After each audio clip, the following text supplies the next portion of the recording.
Saudi अरब में एक पाकिस्तानी मंशियात की स्मगलिंग के जुर्म में गिरफ्तार। फुजैरा इंटरनेशनल हवाई अड्डे पर पाकिस्तान से रोजाना फ्लाइट्स शुरू हुई। एमिरेट्स ने 6000 नौकरियों का ऐलान किया।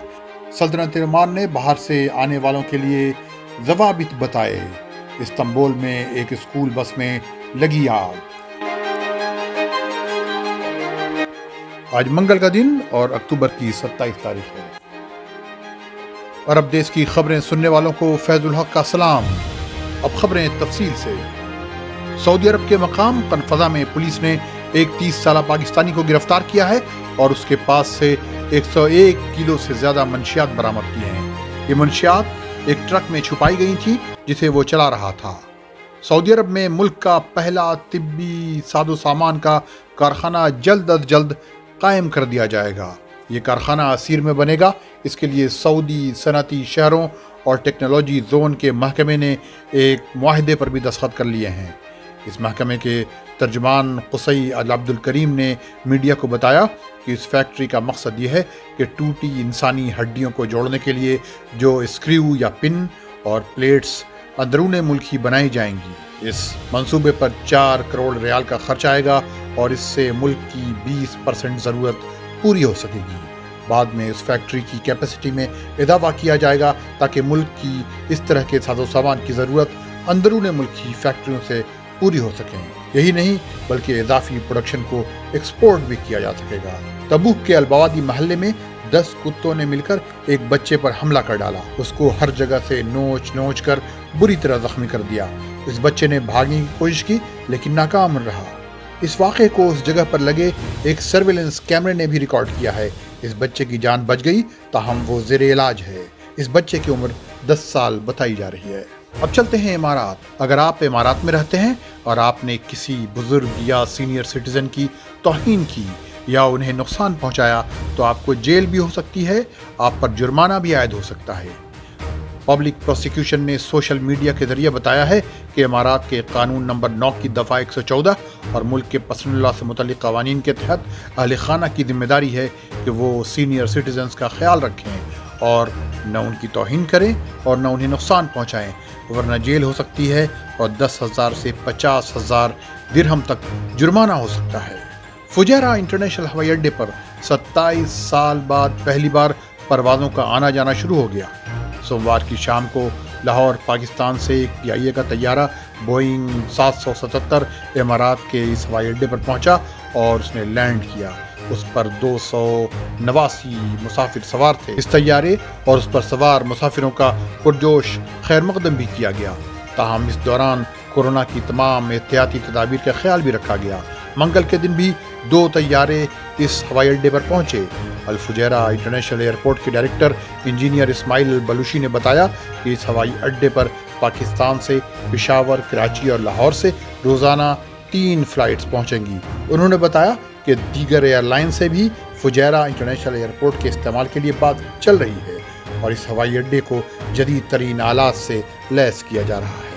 इसी दौरान एमिरेट्स एयरलाइंस ने ऐलान किया है कि वो आइंदा 6 महीनों में 6000 से ज़्यादा अफराद को नौकरियां देगी, चूँकि कोरोना की वबा में कमी आ रही है और दुनिया के मुख्तलिफ हिस्सों में पाबंदियां कम हो रही हैं। नकलो हमल की सरगर्मियां तेज़ होती जा रही हैं। बताया जा रहा है कि इन 6000 से ज़्यादा मुलाजमतों में पायलट्स, एयर क्रू, इंजीनियर्स और ग्राउंड पर काम करने वाले अमले की भर्तियाँ होंगी ताकि एमिरेट्स के आलमी नेटवर्क को सहूलत के साथ चलाया जा सके। इमारात के इस बड़ी एयरलाइंस ने अपने 90% सेक्टर्स पर परवाज़ें शुरू कर दी हैं और कोशिश है कि इस साल के आखिर तक उसकी 70% नौकरियां भी भर जाएं और उसकी अफरादी क़ुव्वत की ज़रूरत पूरी हो सके।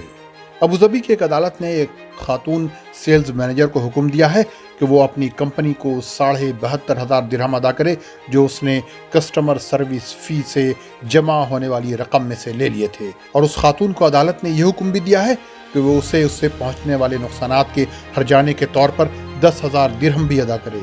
इस पर इल्ज़ाम है कि वो बिलिंग में खुद बुर्द भी करती थी और असल कीमत से कम का बिल बनाती थी।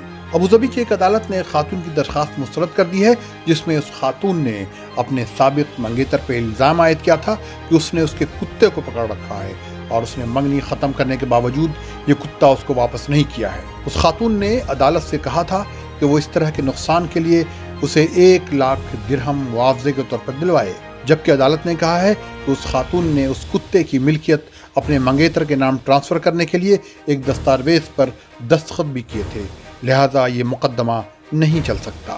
ابوظبی کے محکمہ ماحولیات نے کہا ہے کہ ایک سروے کے دوران اسے ملک کے سمندری علاقوں میں ایک نایاب قسم کی وھیل نظر آئی، جس سے اندازہ ہوتا ہے کہ ابوظبی کے سمندری علاقوں میں پانی کی کوالٹی اچھی ہے۔ یہ وھیل جو ابوظبی کے سمندری علاقوں میں نظر آئی ہے 12 سے 16 میٹر لمبی ہے، جس کا وزن 12 سے 22 ٹن کے درمیان ہے۔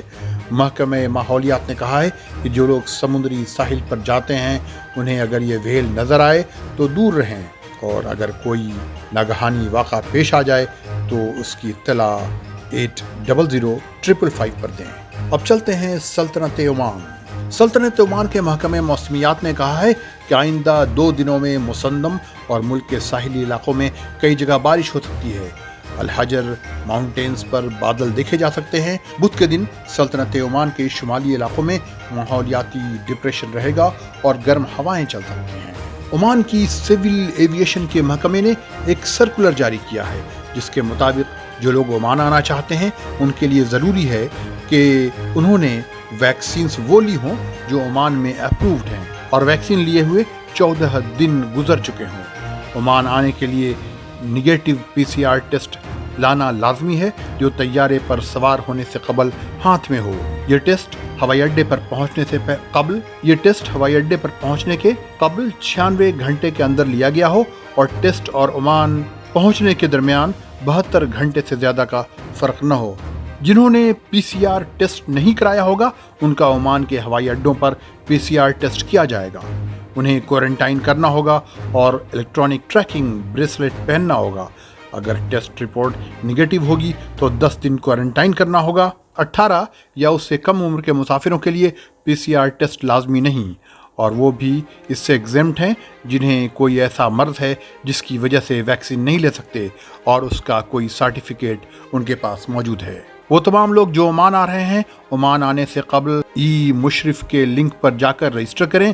اگر طیارے پر سوار ہونے سے پہلے ہی PCR ٹیسٹ کرا لیا ہے تو اچھا ہے، ورنہ اس ٹیسٹ کی فیس انہیں ادا کرنی ہوگی اور ان کا ٹیسٹ کیا جائے گا۔ مشرف کا لنک ڈسکرپشن میں نیچے دیا جا رہا ہے۔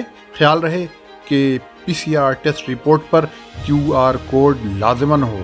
عمان آنے والوں کے لیے انٹرنیشنل ہیلتھ انشورنس جس کی مدت کم از کم 1 مہینے ہو ضروری ہے، تاکہ کم از کم کورونا کی صورت میں 1 مہینے ان کا علاج اس کے ذریعے ہو سکے۔ وہ تمام عمانی اور غیر عمانی جن کے پاس ویلڈ ریزیڈنٹ کارڈ ہے اور انہوں نے اب تک ویکسین نہیں لی ہے انہیں یہاں کوارنٹائن کرنا ہوگا اور اس کے بعد باقی کارروائی مکمل کی جائے گی۔ عمان میں کورونا کے واقعات میں کمی آئی ہے، 22 نئے کیسز سامنے آئے اور 1 کی موت واقع ہوئی۔ اب کچھ خبریں ترکی سے۔ استنبول میں ایک خالی پڑی ہوئی 2 منزلہ عمارت میں آگ لگ گئی۔ انونو علاقے میں لگی اس آگ پر آگ بجھانے والے عملے نے قابو پا لیا۔ انطالیہ کے کوملوکا علاقے کے جنگلات میں 3 مقامات پر ایک ساتھ آگ لگ گئی جس پر قابو پا لیا گیا۔ یہ آگ گزشتہ رات مقامی وقت کے مطابق 10:30 بجے لگی تھی۔ آج یعنی منگل کی صبح 7 بجے استنبول کی سڑک پر ایک اسکول بس میں آگ لگ گئی جس میں 7 طلبہ سوار تھے جنہیں بچا لیا گیا۔ یہ واقعہ شیشلی علاقے میں ایک ٹنل کے سامنے پیش آیا۔ یہ طلبہ اسکول بس سے اسکول جا رہے تھے جس وقت ڈرائیور ان طلبہ کو اسکول بس سے نکال رہا تھا۔ بس میں دھماکہ بھی ہوا۔ ترکی نے سوڈان کے دارالحکومت خرطوم کے لیے اپنی تمام فلائٹس ملتوی کر دی ہیں۔ یہ فیصلہ سوڈان کے موجودہ سیاسی حالات کے پیش نظر لیا گیا ہے، جہاں حکومت کو برطرف کر دیا گیا ہے اور ملک میں خلفشار کی کیفیت ہے۔ اللہ حافظ۔ اگر آپ سعودی عرب، امارات، کویت، بحرین، قطر میں رہتے ہیں تو عرب دیس کو سبسکرائب کر لیں اور ساتھ ہی گھنٹی کے بٹن پر کلک بھی کر دیں۔